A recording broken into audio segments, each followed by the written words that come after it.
EU summit, Poland warns against multi-speed bloc. EU summit, Poland warns against multi-speed bloc. The Polish government has warned EU partners it will not accept a multi-speed Europe, threatening to deepen tensions at a Brussels summit. It said it faced new divisions if stronger nations tried to integrate more at the expense of weaker ones like Poland and other ex-communist states. Friday's talks focused on the future of the post-Brexit EU. EU members discussed making a joint declaration that should stress EU unity when they meet in Rome on 25 March. But there is new momentum behind the idea of EU members moving at different speeds. France, Germany and Italy back it, but Poland is adamantly against.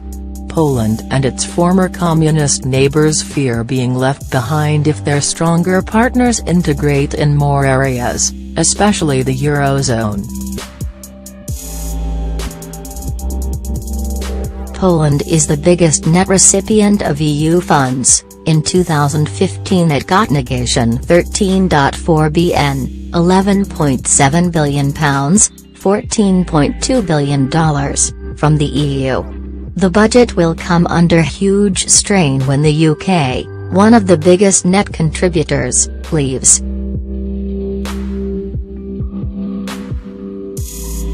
Brexit not the end. When the 27 EU leaders meet in Rome, they will mark 60 years since the launch of the European Economic Community with the Treaty of Rome.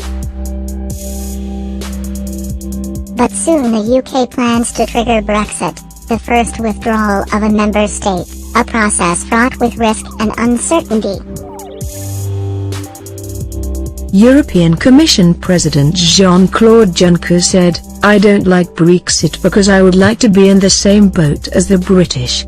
The day will come when the British will re-enter the boat, I hope." But Brexit is not the end of the European Union, nor the end of all our developments, nor the end of our continental ambitions. When the idea of an EU celebration of the 60th anniversary of the founding Treaty of Rome in the Italian capital was first mooted, it must have seemed like a good idea.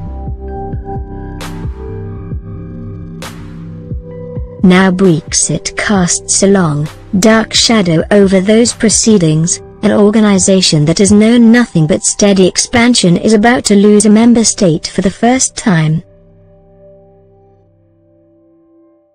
That is a confidence-sapping thought for an institution which has no firm timetable for planned future expansion in the Balkans. There is no big idea on offer from the European Commission, just a palette of 5 vague outlines of how the EU will work in the future. The moment does not feel right for grand visions. Then there is the Polish government's anger at the re-election of their fellow countryman Donald Tusk to a top job at the European Council. Poland, a huge beneficiary of EU funding, suddenly feels as though it might take the place in the European awkward squad that the UK is vacating. The nationalist Polish government failed to block the reappointment of Donald Tusk as European Council President, a key strategic role in the EU. It meant there was no consensus. Controversially, the conclusions, normally an expression of EU unity, came instead from Mr. Tusk personally. A long-running feud between him and Jarosław Kaczyński, the nationalist guiding the Polish government, caused a debacle. Over the years, the UK's distance from the EU on many key issues, including the euro, the Schengen passport-free zone and budget spending, has contributed to a de facto multi-speed Europe. There is a legal mechanism for a smaller group of countries to forge ahead with a common policy. That was demonstrated again at this summit with agreement that 17 member states could set up a European Public Prosecutor's Office, seen as a way to combat that fraud. Mr. Juncker spoke of a multi-speed future as one of the EU's strategic options. And other centrifugal forces are at work in the EU. How to handle the migrant crisis, resurgent Russian power and the challenge posed by nationalists in many countries.